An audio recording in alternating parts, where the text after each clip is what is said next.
So today, I have a Walking Dead theory or scenario to talk about with y'all that could have happened with one simple change in the script. What would have happened if Rick had died in season 2 instead of Shane? So, let's find out. And I've seen other videos on this topic, and I just kind of wanted to put my own take on it. There's some parts of it that I agree with, and some parts that I don't. So, let's get started. And so in season 2, Shane was planned on killing Rick and becoming the leader of the group just so he can have Lori and Carl back on his side and Rick could be out of the picture for good. That's basically it. What if this plan worked and he became the designated leader of the group? How would he respond to the villains of the show like the Governor, Negan, the Wolves, the Whispers, etc.? Uh, would the group have lasted as long as it has? Well, before we get talk about that, let's talk about Shane Walsh first. Shane Walsh was a man who was Rick's best friend before the apocalypse. He fell in love with Rick's wife, Lori, and became the next best choice as a father figure for Rick's son, Carl, while they all thought Rick had died in his coma at the start of the apocalypse.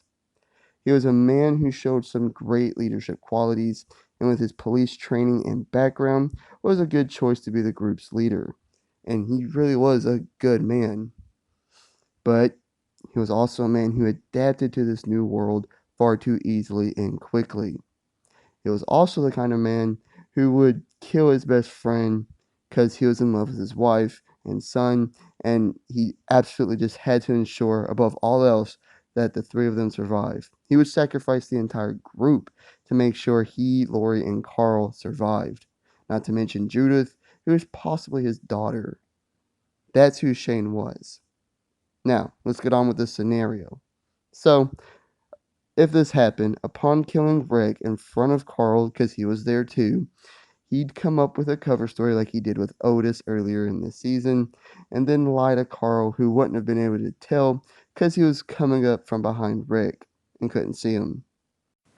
He then would have gotten the group off the farm and away from that big herd of walkers, and then would have told the group his cover story, in which Daryl would be on the fence about, because he had basically figured out that Shane had killed Randall and lied about it for some reason. This would have caused a ton of tension within the group, as no one would have known who to believe. Also, I'm almost certain that Lori would never go back with him, as he did try to rape her at the CDC, more or less. But that wouldn't stop him from ensuring hers, Carl's, and Judith's safety. Also, a lot of the group didn't really like Shane in season 2. I'm the only Andrea is the only one I could really think of that really liked him, and she was gone at this point. She got split up from them. So I really think he would have butt heads with a lot of our favorites like Daryl, Glenn, Herschel, Maggie, etc. I do think he would have had a big influence on Carl. You remember how dark and cold Carl was in season 3? Yeah, I really think Shane would have liked this attitude and would have like exploited it and wanted him to stay like that so he could take care of himself. He definitely wouldn't let people in. So people like Michonne, Tyrese, and Sasha never would have joined them. When that flu-like disease started spreading in season 4, he definitely wouldn't have hesitated to start gunning people down. When the big villains of the show, like the Governor and Negan, showed up, he would have done his best to just avoid them, or he would have just joined them. Remember, he was all about survival and would have done anything to make sure the group did. Dude, Shane would have fit right in with the Saviors, or with the Governor, both of them. Uh, but if conflict did arise, he would have fought. But if he saw they were losing, he would have gotten Lori and her family out of there, sacrificing the rest of the group if he needed to.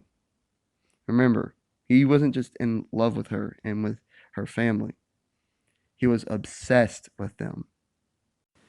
He probably would have avoided places like Terminus and Alexandria just because of the risk they presented. So, that means they would have avoided the wolves from Terminus, but that also means they would have missed out on a great place to live in Alexandria, which is still going on today. Uh, but let me just get right to the chase. Laurie's death in season 3 would have broke him. And unlike Rick, I doubt he would have been able to bounce back from it.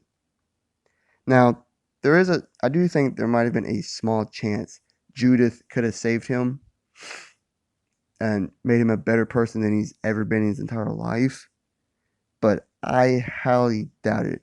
From what we've seen of Shane in the first two seasons, I just don't think that would have happened. He would have just gone darker and deeper down the rabbit's hole. Like, Rick at his core is a good person. So even though there's a few seasons where he was a darker, colder person, he was only like that because he thought he had to be to survive and to make sure everyone else survived. Shane, on the other hand, was always that person at his core. Dark, cold, brutal, mixed with selfish and desperation and paranoia. That's who Shane was. And I think after Lori's death, he would have just spiraled and just kept spiraling down and down the rabbit's hole until his death, which could have led to the demise of the entire group, which means the series would have ended a long time ago.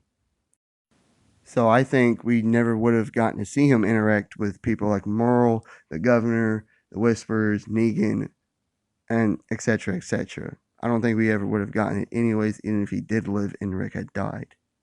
But anyways, that's what I think. Hope you enjoyed. Like and subscribe if you did. Leave a comment of what you think and hit the notification bell to be notified of all my future videos and all the great stuff. I'll catch you on the next one. Peace.